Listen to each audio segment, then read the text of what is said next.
All right, so I am back. It is a Tuesday night, and I'm doing my live where I'm committing my time this hour to sit with you guys and answer any of the questions that you guys may have about homeschooling, special needs homeschooling.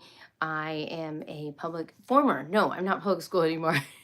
I'm a former public and private school teacher, and for 10 years, and I resigned, and now I am a homeschool mom of now going on 11 years. So I have been homeschooling longer than teaching. Yay, finally.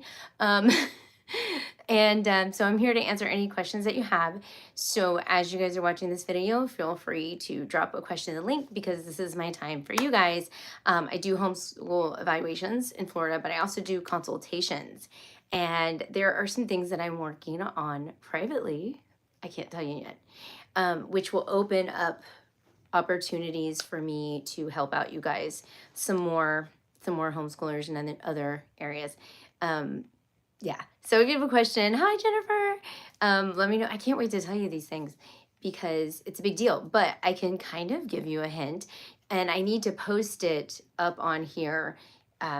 I can tell you this because it's already out on the podcast. So I'm gonna post a post like on the community board when I probably like tomorrow. I am co-hosting a podcast now, which it totally fell in my lap. This lady is like, it's so weird how I met her. Her name is Peggy Plower, and I met her literally. She found me probably the second week I started doing my YouTube channel. And somehow we kept in touch. She was starting a podcast at that time. And this was like 7 years ago. I think it's been 7 years ago. It's been ridiculous. It just feels, I mean, she was just starting out. So she maybe had like a year under her belt. Anyway, so she, in the last 7 years, so all her children are grown. She has made so many connections, and her thing is special needs homeschooling specific. And she has this podcast. She got hired on, I don't know if you're familiar with Prager University and Salem Media with Dennis Prager. She actually is now hired on with Salem Media as one of their podcasters. And they sent her all this equipment and it gets aired and all the things. Anyway, so she does speaking engagements pretty much all over the nation. And she needed some help, and I have co-hosted her show before, but now I'm an official co-host, and there's already 2 shows up where we do like a group chat with all of us, and we're chit-chatting about all the things, and it's really exciting. It's fun because I feel like she's doing, I mean, we're talking homeschooling. She's going to be up doing the her name is Peggy Plower, and Special Needs Homeschooling. SPED is her platform. She's actually going to be presenting at the Global Homeschool Convention in England. This is her third time, maybe second time doing it. The one that I didn't even know there was like a Global Homeschool Convention or conference. And she says it's so interesting seeing how all these different countries homeschool. And so she's speaking at this. And the one before that she spoke at was in Russia. So this one's at England.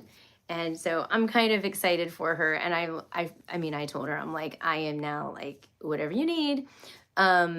Please teach me all the things because I love teaching. Like I have this addiction to teaching. And I want to teach and share as much as I can. And I love traveling, and I love talking and speaking and just helping you guys out. So that's why I'm here, to answer questions. And then you're just listening. There's like a good number of you guys on there. So if you have any questions, just let me know. There was, if you have any questions about Peggy Plowing, I am going to post, there's 2 podcasts that we've already done together. And they are, they're on her podcast, but I'm going to go ahead and share them tomorrow probably on my community post and Facebook page. If you guys are on my Facebook page, okay, so Facebook, I have a Livingwitheve Facebook page, and the problem with that is that Facebook is not very friendly to businesses, so I don't have many people on there. So if you want to help me get the word out, join or like it. That's what you have to do, like it. So anyway, I am gonna stop talking about myself and answer your questions. But I am going to answer, and I see highs. Hi, guys. please write questions down, but I'm going to answer this one question because I got this question. This is not the first time I've had this question. And, ooh, hold on one second. Sorry. Okay. You probably all saw what I just did. Okay. So I've gotten this question before, and it's new homeschool parent that they're so excited and so on fire about homeschooling, and they want to get their kid enrolled as soon as possible into preschool, and they want to send in their letters of notification or whatever the state is requiring for them, and they want to just start them right on homeschooling. So I've gotten emails that say stuff like,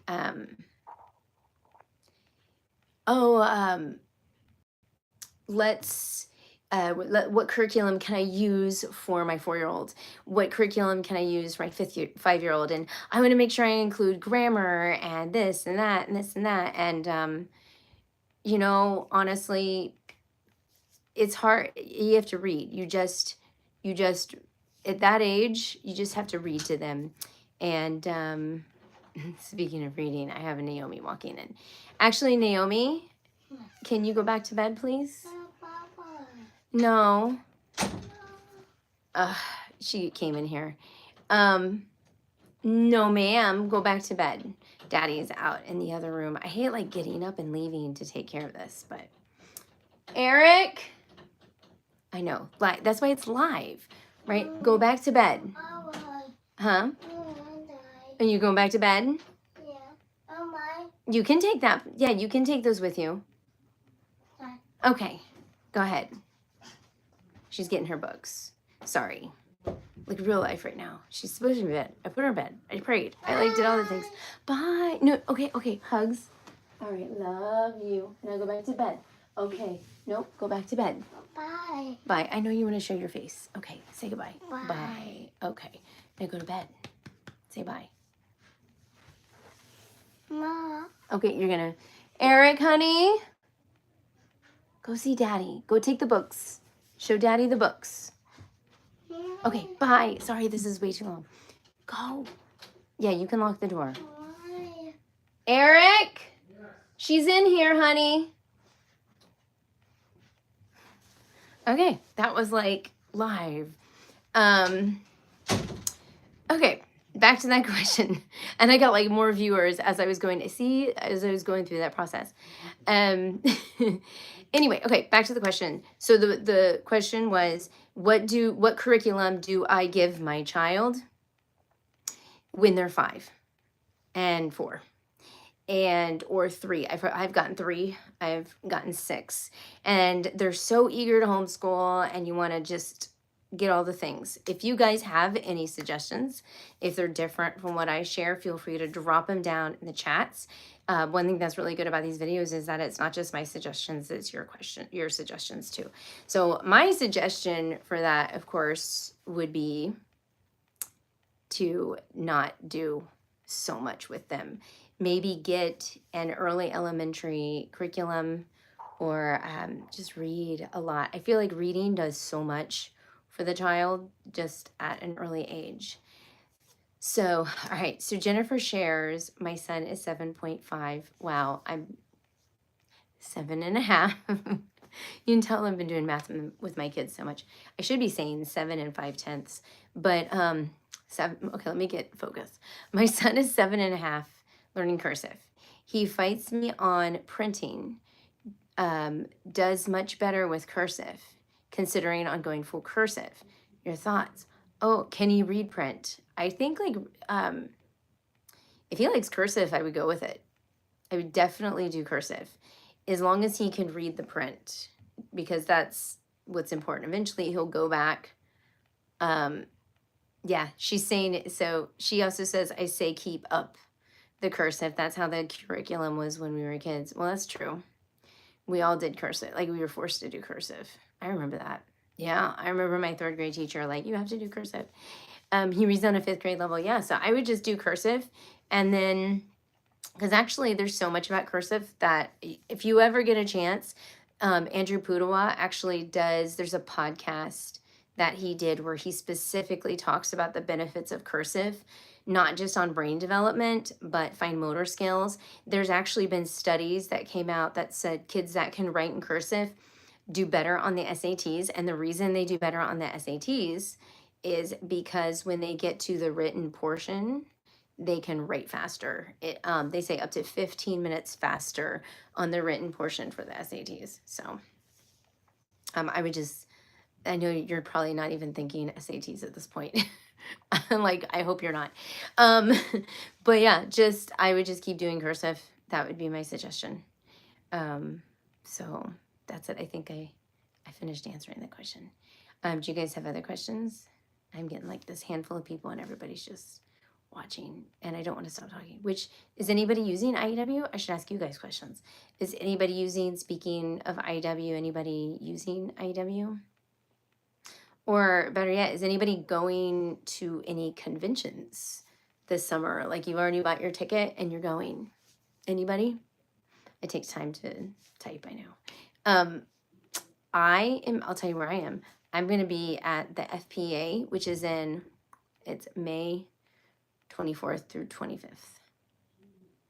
Oh, okay, so Net says occasionally use the free courses from IEW. Okay, yeah, because he does put out a lot of free material with IEW.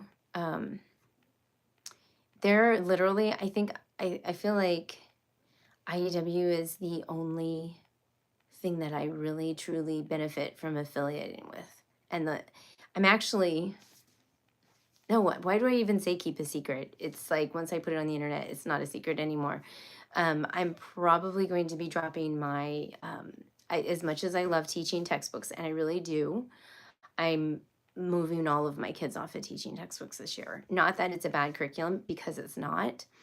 It's just time when I've got one going into high school and he just needs more. And the other one, the daughter, you'll see that video on Thursday. So, and then my other son has already moved off of it. Okay. Yay. Okay. Now I get to read your stuff. So SG uses Fix-It Grammar, which is amazing. So let's see. All right.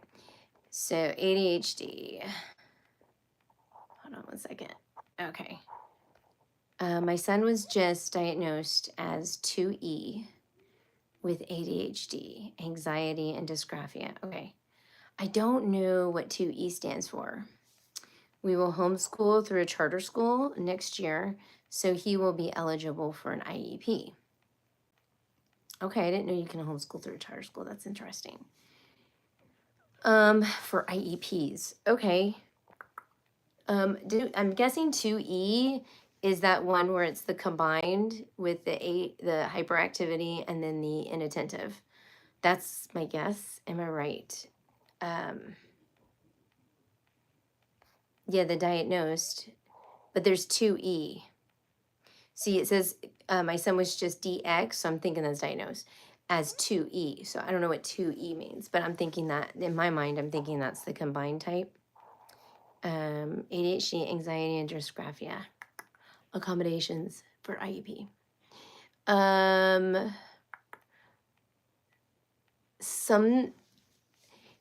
See, this is a tough one. Because I don't know them, and if they're a fidgeter or if they're antsy and they need to move around a lot, you can talk to them about some of those kind of accommodations. Like I know, so actually I just got another one of my children. We all have ADHD. Okay. I have ADHD. My husband does. And, I had one of my children diagnosed with ADHD, but now I have another one.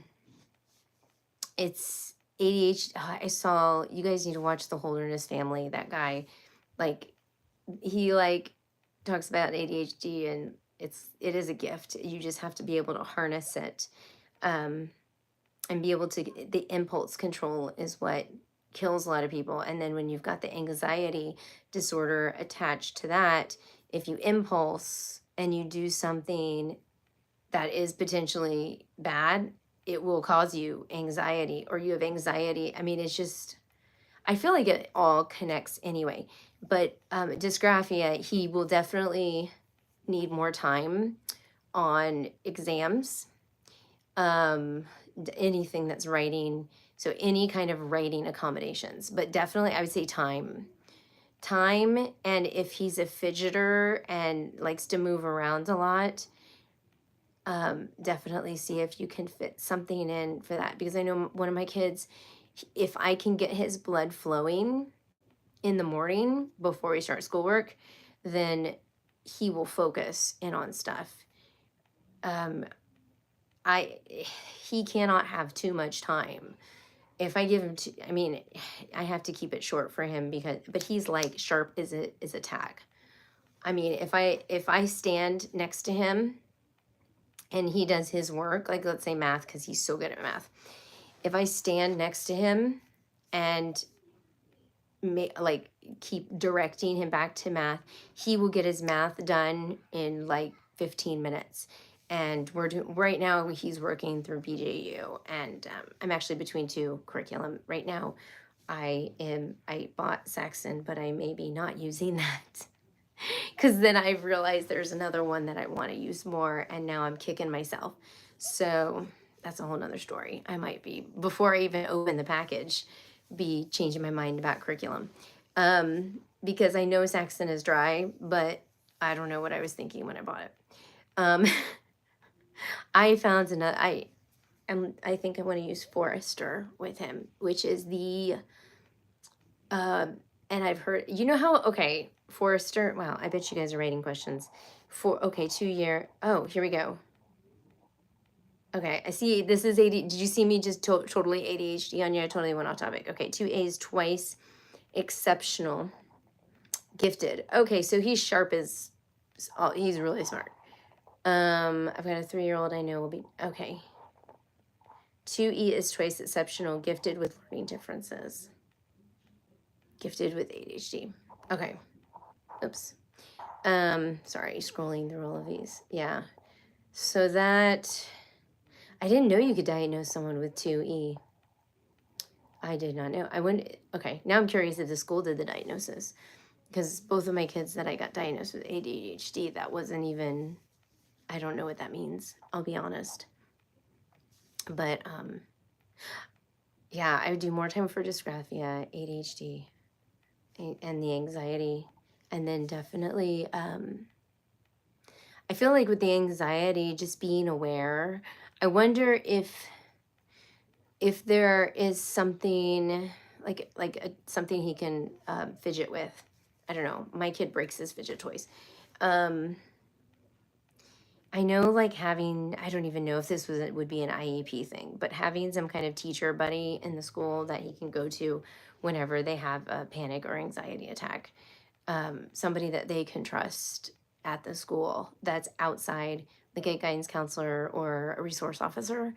A resource officer when I was a teacher was amazing. And he actually, I almost felt like he wasn't really a resource officer. He was more of a counselor, which is so strange to me because, it was just, but he was amazing. I mean, he was amazing. He would take these boys, and he mostly with boys, he would sit and talk with them, and they would just share everything, and he would just counsel them and help them.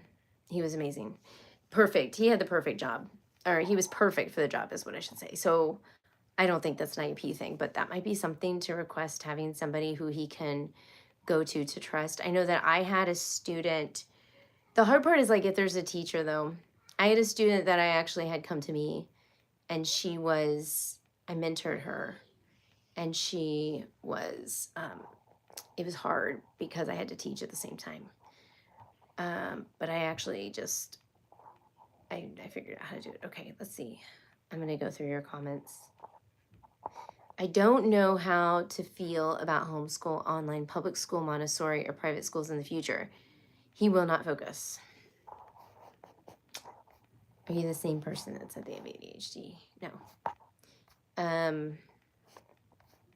Yeah, it's not easy.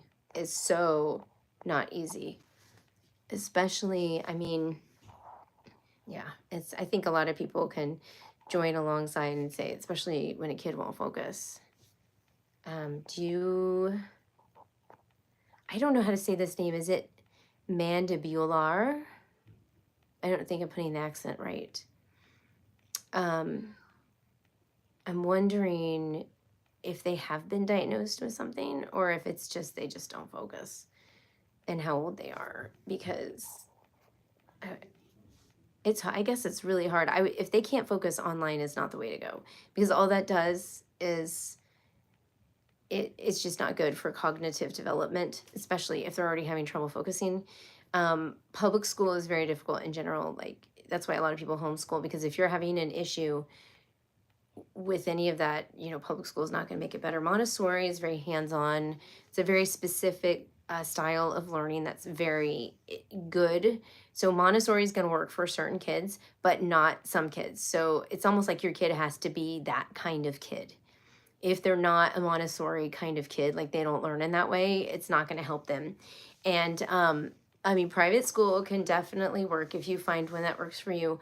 And homeschool is, especially, if they struggle with focusing, you have to be really on top of them and create a schedule and, keep redirecting if you have multiple kids. It's hard. It takes a lot of patience, and it takes a lot of planning, and it takes a lot of praying. Like, I should have said that one first. So, and it is hard, but I definitely would, the one out of all of those that you mentioned, I mean, public school, obviously, but online, I would try to avoid like the plague. A lot of these parents now are quote unquote homeschooling, but what they're doing is they're sitting their kids in front of a computer and having the computer school them. And it really is, especially during middle school, it's really messing with that cognitive development. So I think we need to be careful. I think, as a society as a whole, we're learning not to do that, because we're seeing the results of that, and it's not good. So just some food for thought. Sorry. All right. Gina. So she's talking to Gina. Okay. So for accommodations for IUB, here's another suggestion. It depends on the needs of your child. Some examples: extra time on test. Yep. Visual schedule. Okay. Could work. Especially with the ADHD. Reduce amount of problems. But if they're twice exceptional, that's a tough one. I don't know if I would do that, because that could potentially, this is just my thought, but I don't know the child and I don't know your situation in general. But if they're twice exceptional and they're gifted, reducing problems could potentially lead to laziness, because if they're gifted, we know now that they can do things that are much more difficult and they can be challenged. So I get the more time, definitely. Yeah, and if they need to fidget, classroom helper. I don't know. That's not an IEP thing though, but that's just a suggestion. Most teachers know that's one of the top things you do for kids that have ADHD, is let them become your classroom helper, because then they have some responsibility to do, and it keeps them busy, and because their brains are but I would press for more time. I would press for if they fidget and have energy. That's just my thought, but I don't know about the reduction of problems. That tends to be for oh my goodness, sorry, I'm reading your messages and then I'm thinking that tends to be for kids that are more like learning disabilities and even dyslexia. But that's a borderline one. When I'm thinking learning disabilities, I'm thinking like more cognitive, neurodivergent, that aren't gifted, or autistic, which autistic is not a thing anymore. I'm sorry, not autistic, Asperger's. Asperger's is not a thing anymore. So I can't even keep up with the DSM. Okay, so what, I'm going to answer that question. I saw the age of the child. Do not make such a declaration over your 3-year-old. Oh, I don't know what that is. Yeah, so I don't know what that, I'm lost. Now I'm like, wait, what am I, no, I got a 3-year-old, no betitis. Oh, I didn't even see that message. I've got a 3-year-old. I know you will be diagnosed with a lot of behavioral issues in the future. And she's saying, don't declare it. I mean, I understand what you're saying. But 3-year-olds can be very antsy just because they're 3 too. Just something to keep in mind. Um, I don't know, I would just focus on, let's see. I would try reading to them. Since they're 3, I would spend time sitting and reading to them. 3-year-olds are very antsy anyway. And then maybe come up with a discipline plan that you may have. If you feel like they have behavioral issues now, start with a discipline plan. Like, come up with a plan. Like, every time they misbehave, don't do second chances. I just watched, if you ever heard of gentle parenting, I just watched a whole thing about how that's causing problems with our next generation, because gentle parenting is more becoming not, because gentle parenting is all about talking through your child. It's not about really discipline. It's about teaching them that's wrong, don't do this. And there's a lot of other stuff that go along with it. But how did she phrase it? She said it's not gentle parenting, it's an excuse to, oh, I can't even think of the word, like ignore ignorant parent, or like you just kind of block them out parenting. Anyway, that the reason I brought that up was because we don't want to be like that. Passive parenting. That's what she said. You don't want to be a passive parent. And a lot of people are saying they're gentle parenting when in fact this is disguised for being passive. There, it took me that long to say that. So we want to like avoid that is what I'm trying to say. But I also know our generation, like the parents of younger kids right now, that generation is becoming a little bit more passive and more gentle parenting, especially with technology. We have the iPad kids and all that kind of stuff. So, coming up with a really good discipline plan where, like, once they misbehave, you deal with it right away, you nip it in the bud. And the hardest thing for me, it's like really easy to say that, but for me, the hardest thing with the discipline was being creative with how to discipline the child. Of course, as they get older, it gets a little more complicated, but the younger kids, I mean, even if you literally just did timeout every single time they misbehaved, or if it's something that they threw, like I just do timeout for everything with Naomi, like I mean everything. Like, you threw that crayon across the room, go to timeout.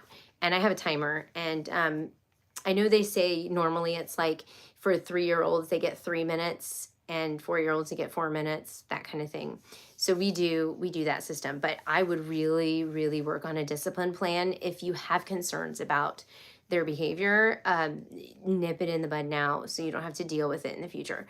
So that would be my suggestion. I kind of sometimes wish, like, how when we look back at our past, I kind of wish sometimes that I was more on top of it and not given too many second chances, because I don't like to waste time. I don't want to waste time putting my kid in timeout, so I will redirect them and redirect them and redirect them, but then I'm wasting more time just redirecting them all the time. I do know the school system really us redirection instead of punishing right away. But I think now that I've gotten older and I've seen the results of that constant redirection, which, when they get older, the redirection is good, especially with ADHD. But with those little bitties, I wish I was more like, oh, you threw a crayon, let's go to timeout. Or, oh, you threw your food across the room. Oh, you spit on somebody, you go to timeout. Like, those kind of things, just immediately. Oh, you knocked blocks over, timeout. And then when they're done with timeout, you pull them out and you say, okay, let's talk about this. Let's clean up your mess. You need to say sorry, whatever, correcting their behavior after the timeout. That's what I do. Or I correct and then timeout. I don't know. It depends. I don't know if you guys have any thoughts with that, but I would just say, okay, if he's having behavior issues now, let's deal with a discipline plan. And I wish I did that. And if you start getting really good at that, that's pretty much homeschooling. Like, because if you feel like there's behavior problems now, homeschooling is going to be really hard. But if you can get like a discipline plan or that kind of in place, because they say it gets physically easier when they get older, but emotionally and mentally harder, because you have to get more and more creative and you have to figure out their puzzles, because they're really good at giving you really complex puzzles and hiding things, and it gets emotionally and mentally harder, especially if they're manipulative or they've gotten away with a lot of things in the past. So It's not easy to parent. Okay, I've talked way too much. Okay, what's next?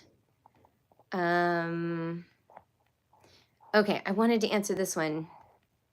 What are your plans for dual enrollment? For me, okay, there's two other questions. Let me come back to that one too, because the other two are on topic with that.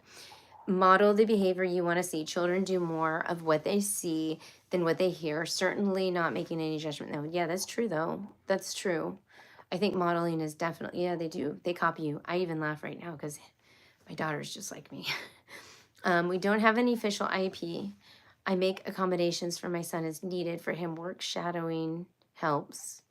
Reduced work if he can do. Assigned work correctly without help. Lots of hands-on projects. Okay, yeah. Mickey Mouse VR. That's a fun name. God bless from Tennessee. Yay, Tennessee. And I'm near Orlando, so I don't know. Sorry. It's Mickey Mouse VR. So Mickey Mouse is, if you live in Florida, this is short, I swear. I'm not going on an ADHD tangent, but if you live in Florida, it's kind of mandatory to go to Disney, and that's kind of like your second home. It feels that way. I grew up on Disney. I grew up on Disney World. I had multiple season passes. Okay, back to what are you doing for dual enrollment? Okay, dual enrollment. I don't know. And I don't even know if I'm going to do dual enrollment. I go back and forth. So I need to find this lady. If you guys know who she is, please write it in the comments. There is a lady that I heard at a homeschool convention about 7 years ago, maybe longer. And her thing this is what she said. There are so many scholarships out there for homeschoolers that you just need to find it. All of her kids got free rides to college. But the one trick that she had to follow, or the one thing that she had to make sure she did, was to not dual enroll and not do any kind of CLEPing or DSST, because they will not give you scholarships if they see that you have already gotten college credit, because they do not consider you an incoming freshman if you have that much credit. So where I am is I'm trying to find this lady right now. I'm going to the homeschool convention in like 3 weeks, and I'm hoping that I find her again, or at least ask around. If you know who she is, her name, please tell me, because I need to find out how she did it. Because if we need to find scholarships to get him a free ride, he wants to get his master's degree. He wants to, as of right now, it can change. I get that. He wants to be a psychiatrist, but he wants to be a biblical counselor, psychiatrist. And so that requires master's degree. And yeah. And I actually know two, actually three, that do that. And so they're kind of giving him some advice on that. He may change his mind though, but that's what he wants to do right now. And he's going in ninth grade. When I was in ninth grade, I wanted to be a professional ballerina. So that changed. And my dad used to say, you should be a teacher. And I was like, no, but he knew me really well. So like it can always change. But if I were not to find that lady, and I know I needed to get some dual enrollment, which I've always pushed for dual enrollment, but I really want to find that lady first. What am I going to do about it? I'm going to look at CLEP. I'm going to first look at CLEP to see if he can CLEP some stuff out. And then maybe when he's in 11th or 12th grade, do some dual enrollment there. But I'm not going to look at it until he's in 11th or 12th grade. I'm going to look at CLEPing first. I feel like it's just, I don't think he's ready to dual enroll. I know some kids are like ready to go, but he wants to get a job. He wants to get a job. He wants to learn how to work. He wants to make some money. He wants to get a car. He wants more responsibilities in that area right now. So it will come. So that's kind of what I'm doing and planning on doing. Okay, what's going on down here? I love Orlando. It's getting really crowded. Florida is ridiculous right now. Everybody's moving here, and the traffic has doubled since COVID, since that thing that we had. I don't know if I say that word. So, okay, so we are coming on more than a half an hour. Do you guys have any questions or comments? Oh, here we go. Yes, at my co-op, there is a mom with 10 kids. She did not do dual enrollment in order to get full scholarships. Instead, she paid for the ACT prep classes instead. Okay, but that's just the test. She's not the mom that goes, I wonder how she did it. See, that's what I want to figure out how to do. Because then we can start doing college early, right? I can graduate my kids early. They just need what? To get to college? Well, what is it, 60 credits? No, 120. No, I'm thinking college. 20. No, they need 6 times 4. What so why is my 24 credits? I was thinking college credits. So they need 24 credits approximately to get for colleges to accept them. I have to look into that. Like I'm learning high school with you guys, but I know we're all learning high school right now. I'll be a pro in about 4 years. I'm gonna know everything. Not really, but yeah, I need to learn the scholarship thing. All right, so we're coming up on 36 minutes, and I want to make sure if you guys have any questions. And I'm back to doing it every Tuesday through my commitment is doing it every Tuesday at 9:30 until school starts back up. And then you know what I want to do, because I'm crazy. I want to do 100 days of reels. Oh, that's a lot of reels. Where I do a reel every single day, like a 60-second clip of how our homeschooling is going and anything like I feel like telling you, and just because I'm gonna go back up to 2 videos during the busy season, which this is homeschool busy season. I'm counting this as a video right now this week. I'm trying to get my brain back together. I'm trying to get my if you guys have it, if you have preschoolers and or elementary school kids that have learning disabilities, I do have those preschool printables that are free on Teacher Pay Teachers, and you can download them. I just released May, and I have them done. I just don't have September, October, November done, and I'm working on those right now because I want to finish them before I go up to the other conference in North Carolina where I'm working a booth, and I'm going to sell my book, and then I'm actually printing those out, and I'm going to sell them printed out. I don't know how much yet. So, I mean, I can tell me how much I should sell these for. Hold on. I'm going to walk and grab one so you can see what I've been doing. And I'm coming back. Okay. It takes a lot. Definitely. So tell me how much I should sell these for, because I really don't know. And I tend to be on the cheaper side because I don't like to overcharge, because I know, we're all struggling here. So, except in Florida because we have a scholarship. That's a whole nother story. But, so this is what I put together. So you can get these free on Teacher Pay Teachers. I just want people to have access to it because I am making them for Naomi anyway. But inside of it, so when you open it up, I have the instructions, and then I have, because this is winter, and so I have the December packet, and then it has all the printables inside of it, right, as well as the song, and then I have the matching boxes at the back where you match theme, December themed vocabulary words. And so I have each one, so I have December and January and February all printed out. Here's January, here's February, and I want to say they're about 35 pages each. I did not include, if you guys have printed them out before on my website or on my Teacher Pay Teacher account, I did not include the letters because I felt like I just wanted to keep it theme-based. And I just don't know. I put a pre-K through 3rd grade learning supplement. Yeah, so I have these. I just don't know how much to charge. I just found out that North Carolina, I have to pay taxes on everything. So, yeah. So if you have any suggestions, as I've learned with spring.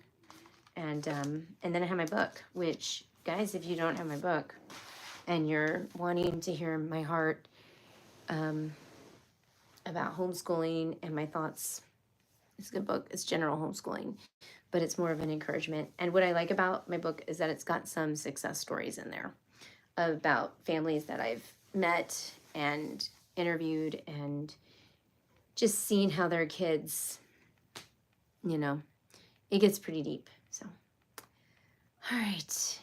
I've been great. I don't know if she's talking to me or she's just talking in general. So, does anybody else have any questions about North Carolina Convention? Okay. Do you know, and this is a special needs convention in Shelby, North Carolina. This is what I'm assuming, but that's the only one I know about. Do you know if they have the option to just shop the convention? I don't have kids with special needs, but I would love to stop by and say hey and shop vendors. They are going to be a lot of special needs themed vendors. I'm doing live still. Yes. It's Naomi again. It's going to be special need themed vendors. Oh, she is not wanting to sleep tonight. I don't think that's an option, but the tickets are really cheap. I know Peggy's going to be there. Yeah, most of the people, even Temple Grandin is going to be there, and that's really cool. Yeah, but I don't know if she has a shop only.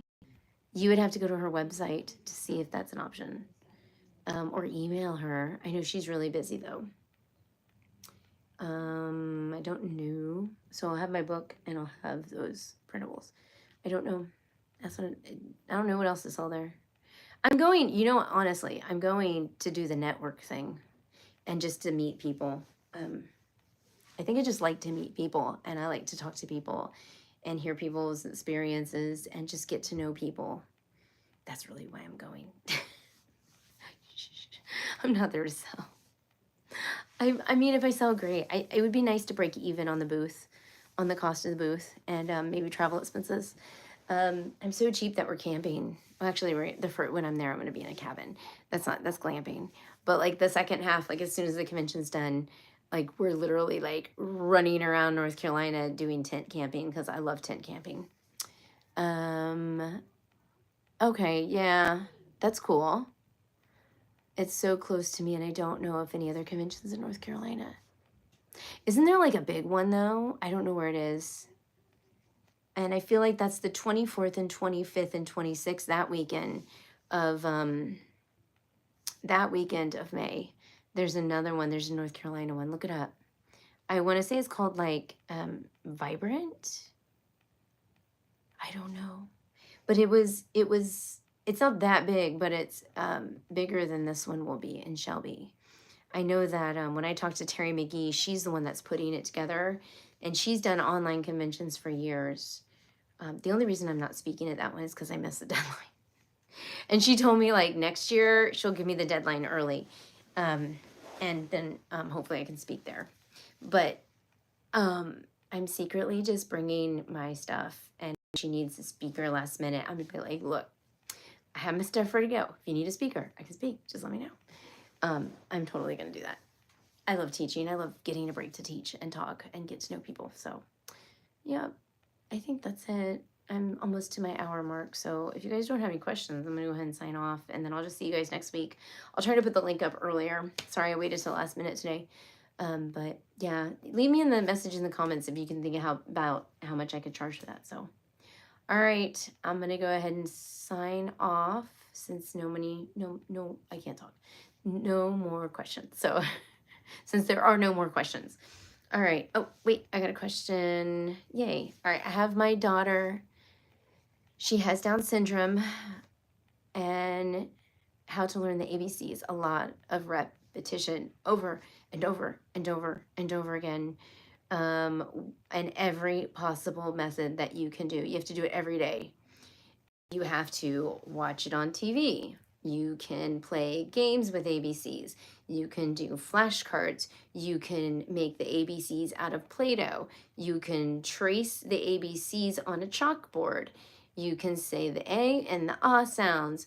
You can read books about ABCs. Think about it as it moves so slow. So you get to do all the things, but you have to do it every single day. And you have to provide supplies for them, not supply, I'm sorry. So I retract that. You have to provide activities that they can do on their own that is themed with the alphabet. So we have a lot of books that she has access to all the time that she can pull off the shelves and do by herself. I have coloring books with ABCs in it that she can pull and do it on her own. And I have paper, I have pencils, I have markers, I have scissors, I have everything that she can access on her own.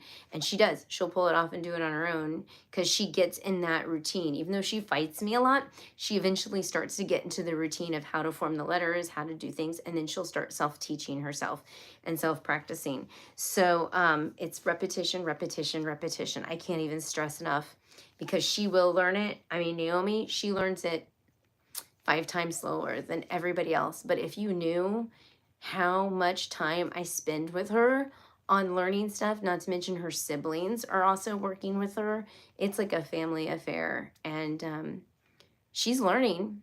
She doesn't always give me the answers, but she's learning. She also does, they also at therapy will reinforce it.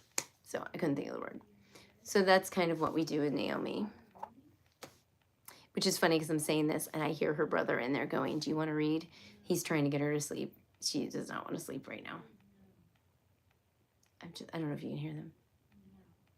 She when she came in here earlier, she grabbed all her books that are sitting right here on the floor. We have so many books in this house. Yeah, I'm seeing what they're doing. All right, well, if there's no more questions, I'm going to go ahead and sign off, and I will see you guys next Tuesday. So think of some questions to see if I can answer them. All right, thank you guys. Bye.